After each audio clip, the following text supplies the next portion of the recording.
Top 5 Halloween candies. Again, I couldn't do this in any particular order because they're all so good, so yummy. Number 1, Reese's Peanut Butter Cups. Standard classic. You got peanut butter, which you get introduced to as a child that you love a lot. Peanut butter and jelly, right? Then you get chocolate, another love. You put those two together, it's magic. And it's in a little cup size. Very good. They don't fill you up, though. That's the one problem, though. Also, Reese's Peanut Butter Cups, though, as a Halloween candy is great because your typical Reese's Peanut Butter Cups that you'd buy year-round in the aisle at the grocery store there come in a 2-pack. That's industry standard for a Reese's Peanut Butter Cup, the 2-pack. Halloween time, you're getting half that. Seems fair, right? Instead of getting 2, I'm getting 1. That seems fair. Snickers nowadays, right? I don't know what a normal Snickers is, 4 inches, right? You're getting like an inch. You are disappointed, okay? You could do all the innuendos you want in your car as you're listening to this podcast, but there's a lot of disappointment there. And I feel like that's not a fair exchange. You're getting maybe 33% of what a regular Snickers is, or Reese's Peanut Butter Cup is 50%. I like that. So now we're going to switch to number 2. Number 2 on my list, peanut M&Ms. I like plain too, but peanut's special. I don't know what the full pack size ratio to the fun size, as they call it. And yeah, we all know the old joke. Why would they call it the fun size if it's super small? Fun size should be massive. I know. We've all heard that every Halloween for the rest of your life and before this.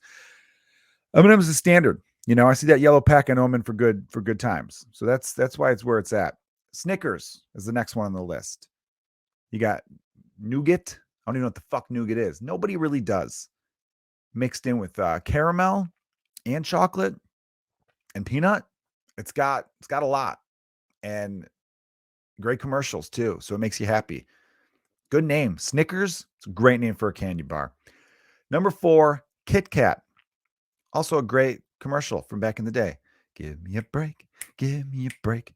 Break me off a piece of that. Joe can't sing. So Kit Kat bars, that's a 2-pack. You get like 2. Standard one, you get like, what do you get? 4, 8? I don't know, but you got to break them. I saw a story once upon a time of someone who just ate them like they bit into them like a regular candy bar. They didn't break them apart. And I thought that should be on a no-fly zone list, right? You should be on, if you're someone who eats like that, you should be on lists. Government agencies should know who you are. When you board planes, TSA needs to triple, quadruple pat you down. I feel you should have less rights. I do, because I don't know why anyone would ever eat a Kit Kat bar like a serial killer. That's serial killer shit to not eat a Kit Kat in the breaking it off fashion. Number 5. I'm starting to regret this one, though. Number 5 is your mom. No, I'm kidding. Number 5 for my candy list, Starburst. Because I had all chocolate. I thought I needed something juicy, something non-chocolate. So I went with Starburst. But then I'm realizing my initial point was that Reese's Peanut Butter Cups are fantastic because they have a good ratio from their regular size. Again, just to reiterate, regular Reese's Peanut Butter Cup that you get at a store is a 2-pack. You get 1 when you go trick-or-treating. That's 50% less. Feels like a good ratio. You're not expecting full-size candy bars unless you're in a rich neighborhood. Starburst, you get like fucking 2 in that little sucker. Where a regular Starburst package, what do you get? 12 to 15? I gotta imagine 10 to 12, right? So 2, that's fucking shit. 20%? You know what? Starburst, you're out. You're no longer in the top 5. You're getting replaced by Skittles. Skittles will be my number 5 because unlike M&M's, which has different colors, all taste the same on the inside, which I like the message from M&M's. M&M's is trying to say, hey, we're all different on the outside, but in here, where it counts the most, we're all the same. We're all human beings, right? It doesn't matter about the outside. That could be different. Inside, goodness. It's about the soul. So that's the message from M&M's, which I enjoy. Skittles, on the other hand, different colors, and they're saying taste the rainbow. We're all different. Let's really appreciate that. So let's all be different inside and out, which I also understand. That's more like about the brain. We all have different brains. We all think differently. We're all wired differently.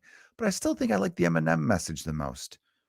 Different on the outside, but we all bleed the same, right? On the inside, we're all red. We're all organs, right? So like that's the main message there, right? I think there's more of a racial quality message from M&Ms. Chew on that, right? They melt in your mouth, not in your hand. Other slogans, other candy slogans. Let's just keep saying them. Honorable mention, Twix. Twix is good. I had a real Twix craze for a while, and then I just slowly got over them.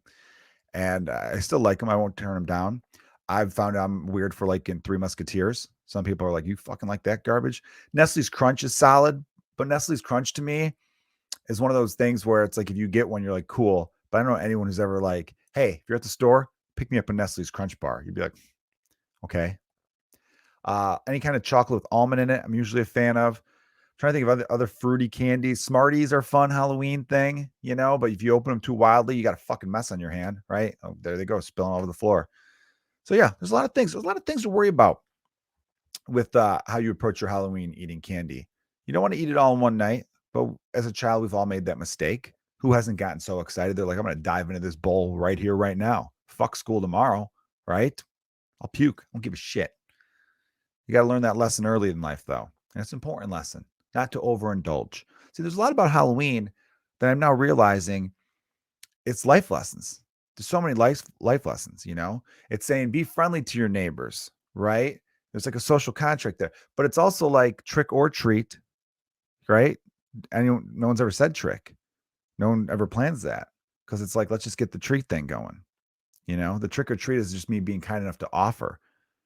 And you know, it's like one of those things where when you go out to dinner with your parents, you offer to pay, but you know they're going to win that fight. That's just the way it goes. And so when you do the trick or treat thing, it's like, hey, trick or treat. They just go, here's some fucking candy. Get out of here. Look at you. You look cute this year. Well, what are you supposed to be?